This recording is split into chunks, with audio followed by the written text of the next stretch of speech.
Hey, FlimsyLunchTray here, and welcome to our Friday edition video here in World of Warships. And I'm recording this video as of Friday morning, so it's going to be a little delayed when you're seeing it here on YouTube. But nonetheless, we are here. It is the start of the weekend for myself, and so I'm feeling pretty good about today. So, we are featuring the Tier 9 gunboat tech tree.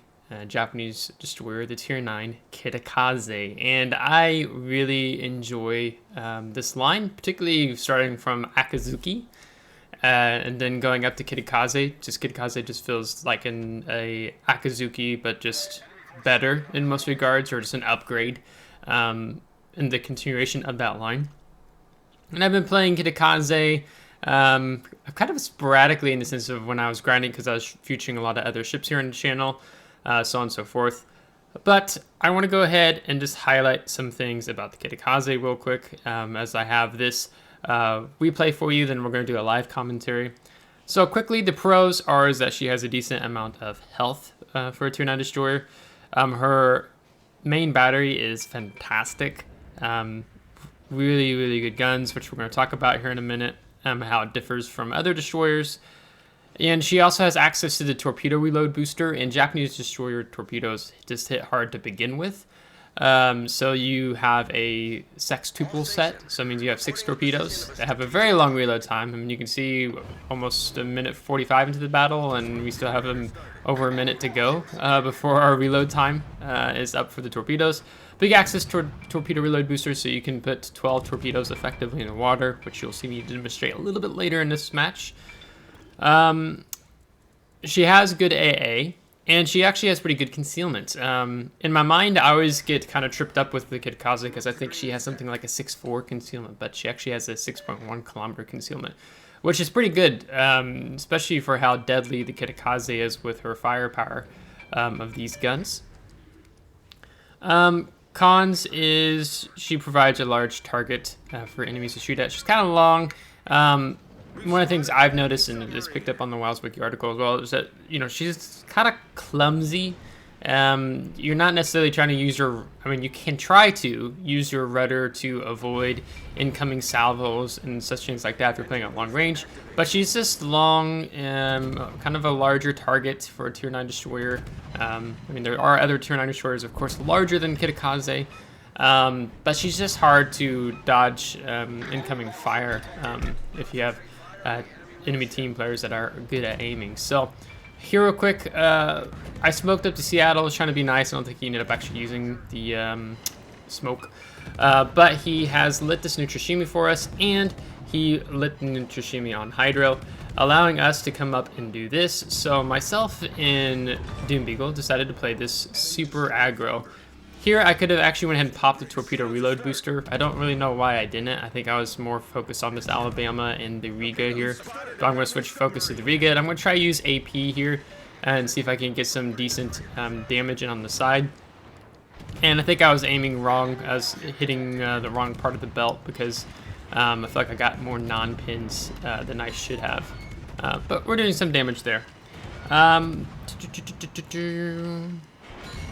Yeah, that's pretty much all they have in terms of the cons and pros for the Kitakaze. I'm going to talk about some more of my thoughts and opinions of the ship as well.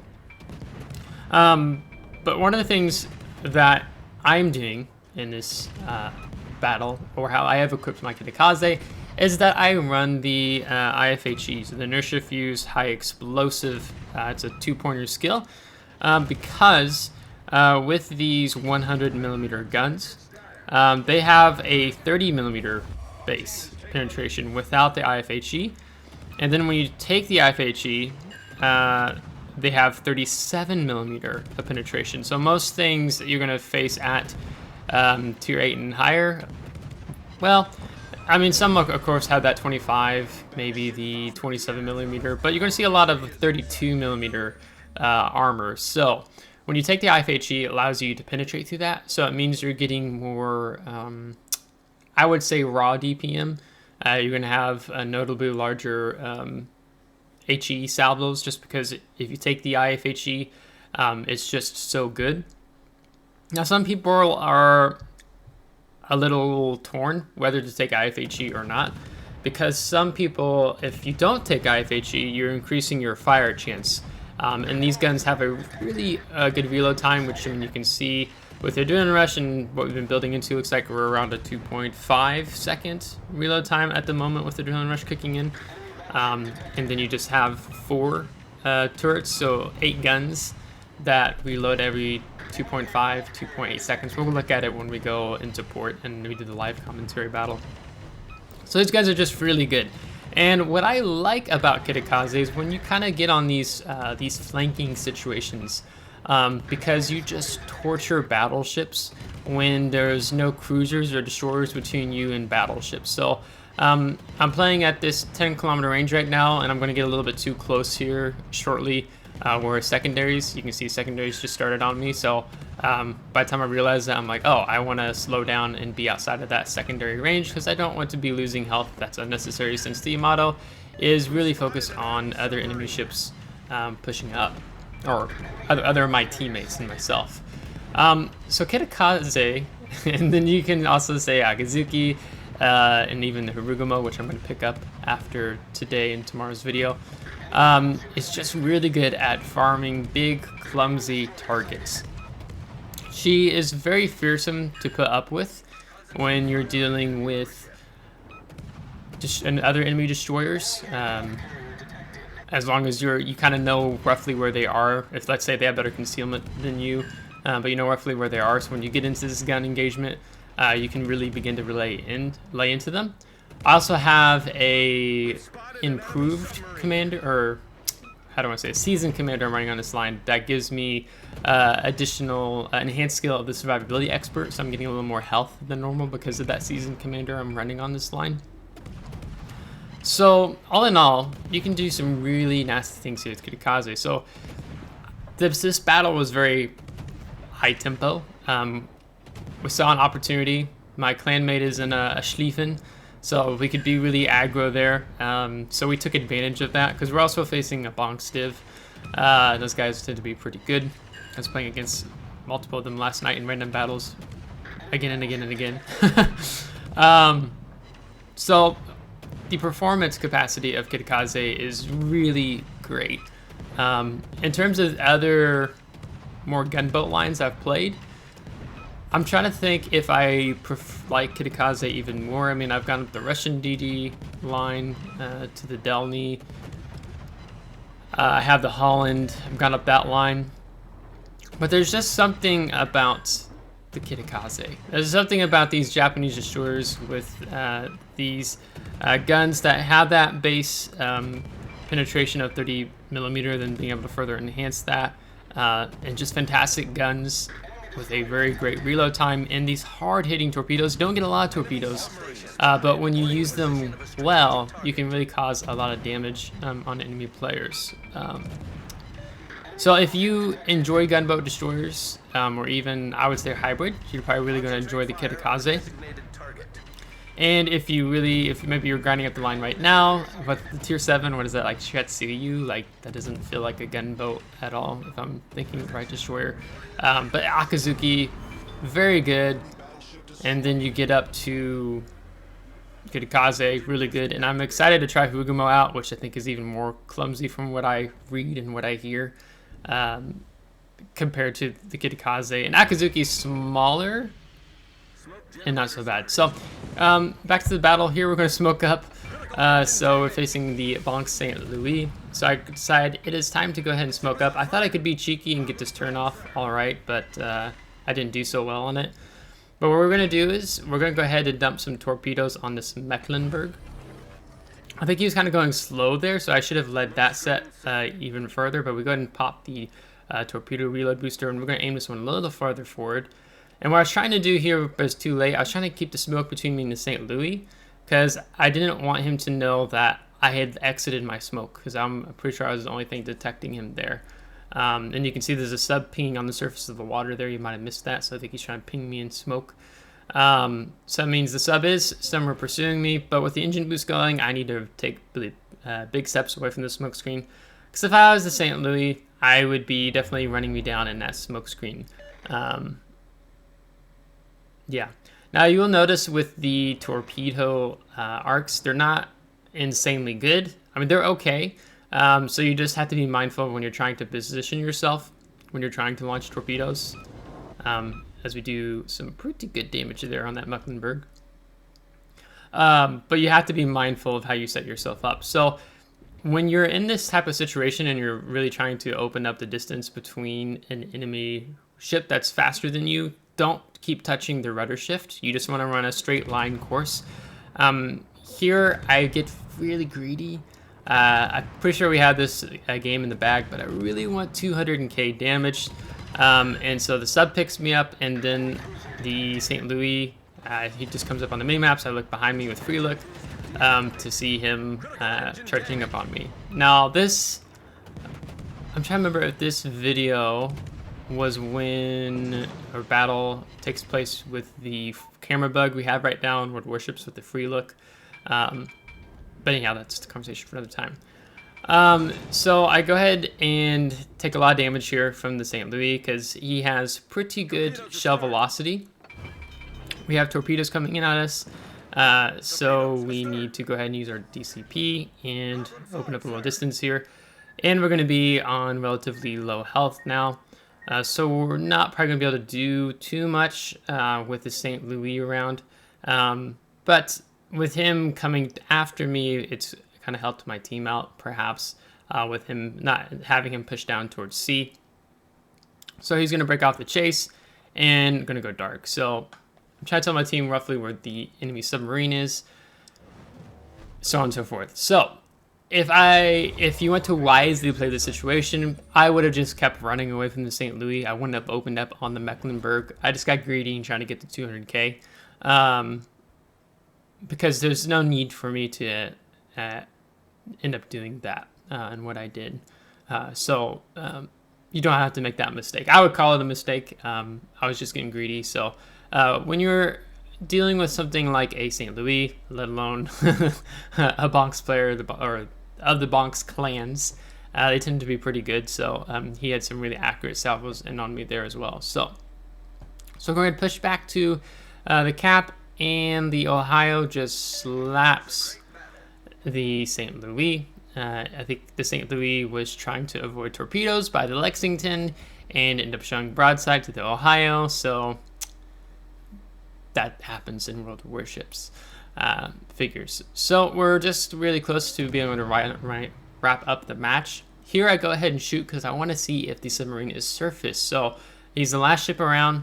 And there's no harm done if I take a pot shot just to see if I can figure out where he is. So we're going to keep testing the waters to see if he ends up surfacing or not.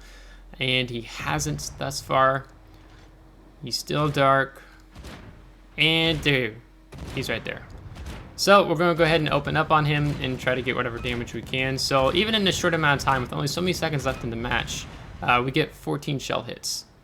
So pretty quick, but not enough to kill the submarine, of course. So over 1.1 million credits, 194,000 damage, 3 destroyed, 612 shell hits, and a good amount of some div achievements with first blood and a high caliber.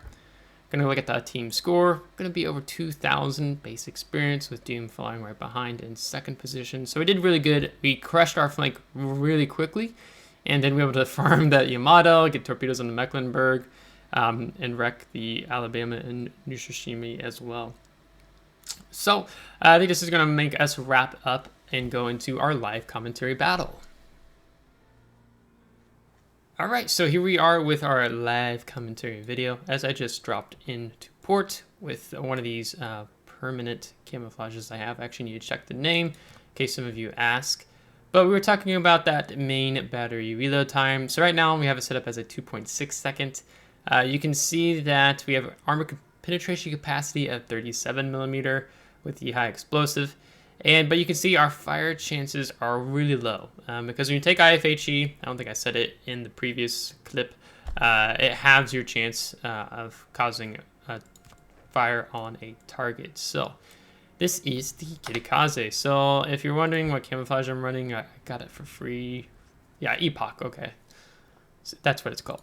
So I came with, so I have an economic bonus. So that's what helped us get that 1.1 million credits that we had. But we don't need to take that anymore. We'll still run that. We're gonna drop down to that. Let's see, looking at our, what was the AA rating of this ship? 66, okay, yeah. All right, so we're gonna take the, we don't wanna detonate, ramming, I always take that. Helps with the speed. So it gets us 37.8 knots, and then with engine boost, that should probably get us over close to 40 knots, if not over. We'll go ahead and take the November Foxtrot so we can have a quicker reload time on the consumables, and we have a longer lasting smoke generator action time. So that brings it to 23 seconds. Yeah, and even if I take that off, then you're going to see our fire chance drops to 2.5%. So, but Commander, if you just want to see what I have real quick, and I'll talk about it tomorrow. This is the build I have going so far. Oh, my mistake. I'm sorry. IFHE is a 3-point skill, not a 2-point skill. Was I thinking about that for cruisers? Nope. I don't know what I was thinking, so. Yes. All right, let's go ahead and hop into battle. One of the things I'm still trying to figure out, and you may have noticed if you were looking at the Zuma, I'm still trying to figure out how to play that ship. That basically you play Zuma as this kiting cruiser, more of a passive play style. She's very hard to carry battles in, and so when I've played Azim, I keep getting these battles where I'm needing to carry, so that doesn't help with the overall performance of the ship. So, all right, so what time is this going to be on NA server? Eastern time, like 5:15 a.m. So we're going to have to see if we get a normal matchmaking or unnormal matchmaking.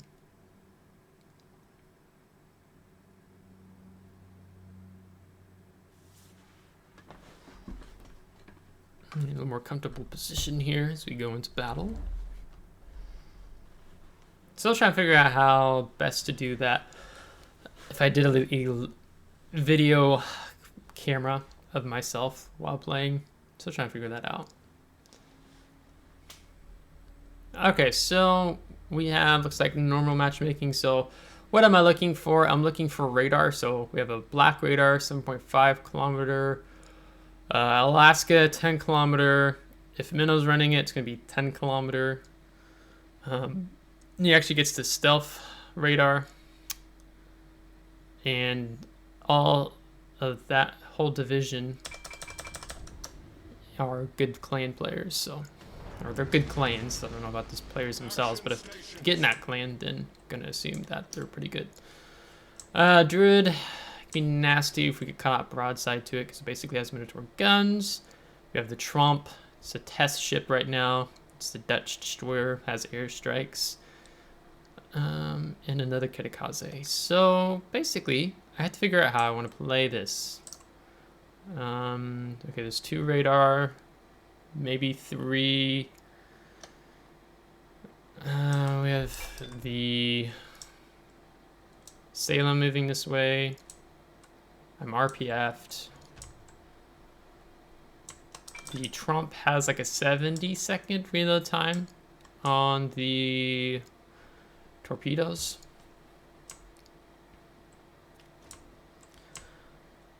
At this point, I do not feel confident just pushing right up into A. I mean, I could gone up nose to this island and then reversed in, and then if I get lit, I just run. The challenge that I'd say that maybe a lot of destroyer players, I mean even myself, can have, is you're wondering to know where the enemy radar ships are. I like having my intel. I like knowing where the radar cruisers are at, and I like to try to see if maybe, you know, a destroyer here or there gets detected or something like that. Okay, I thought he may have kind of was gonna run like this, but he went down, so I'm gonna move this way.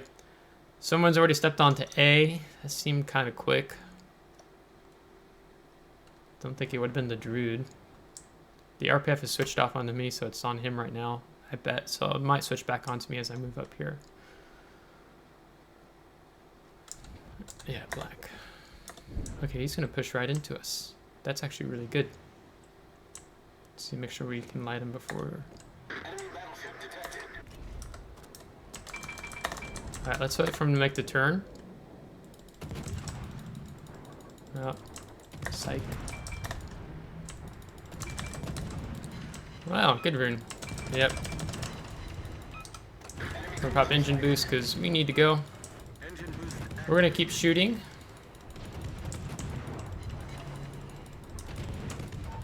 Black has a 7.5 kilometer. We're gonna go ahead and turn out to make ourselves as low as profile as possible.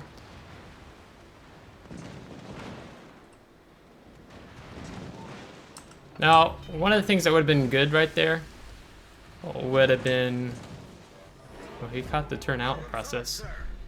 If we would have known how much health the rune had that he's close to dying.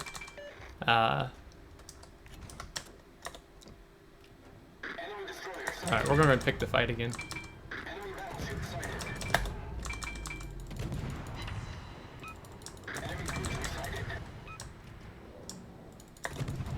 Concentrate fire on the designated target. We're going to play with propulsion.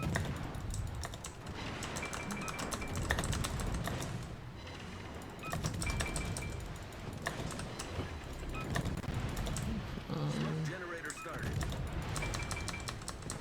Critical engine damage. Enemy battleship sighted. We've sunk an enemy destroyer. The ship is on fire. So I'm really trying to focus here.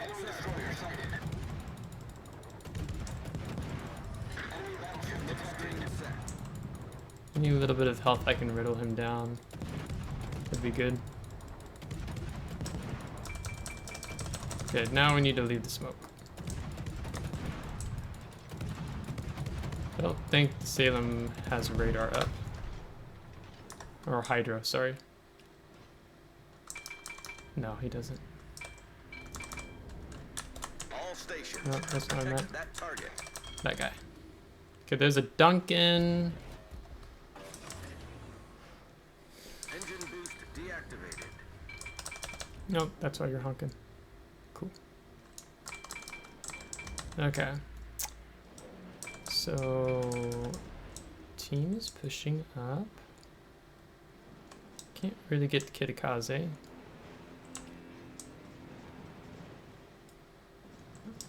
With this amount of HP, I can't really be the one that takes the initiative, perhaps on the cap, because he could come right up here or could cut out here. I don't know where he's at. This Kitakaze's torching our poor Quinlan. One of the things I have to be mindful of are Kitakaze torpedoes. So he's reversing, he's doing a good job there.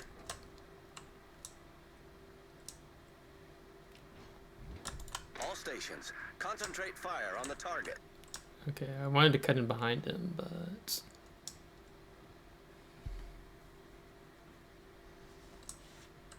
Petro's about to die.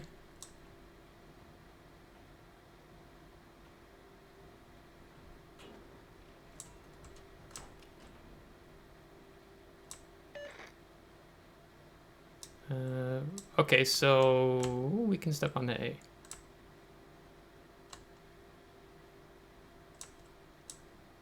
We're gonna be cheeky.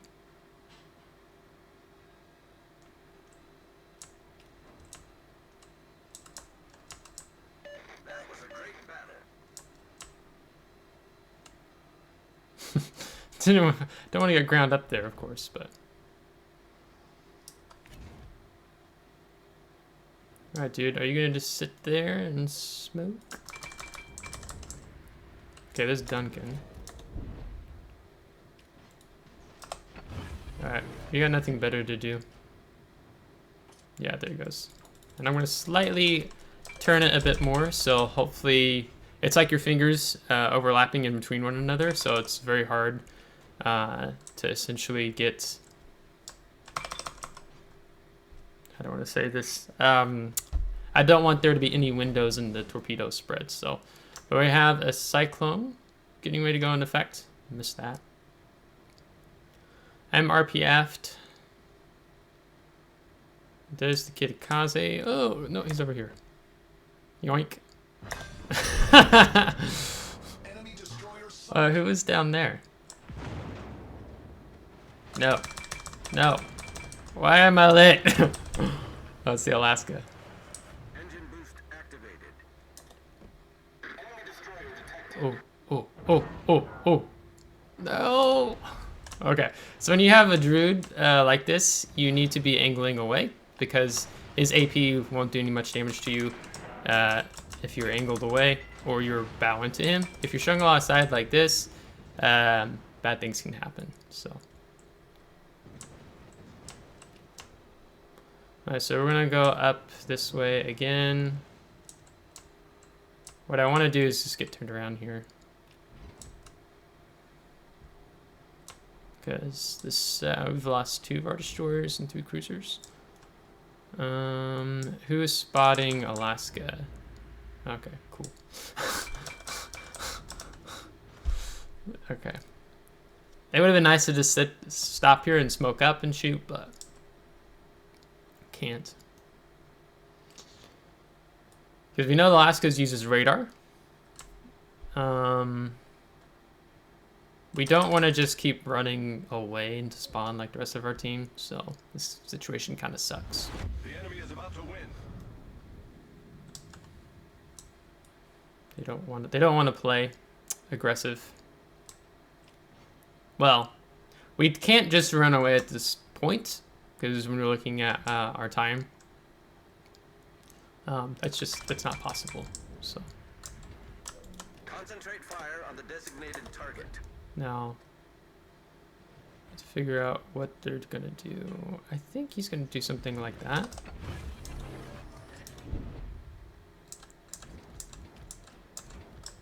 I mean, I would if I were them, right? Smoke generator started.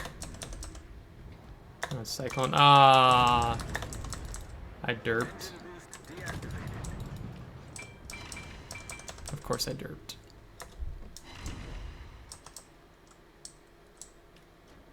One thing you can do when you get caught cyclone like this, you can use the mini map Smoke screen set. to try to shoot targets. Okay, you got a torpedo. That's cool. Oh god. I don't have any information if the minnow is radar or hydro. Or, sorry, smoke or radar.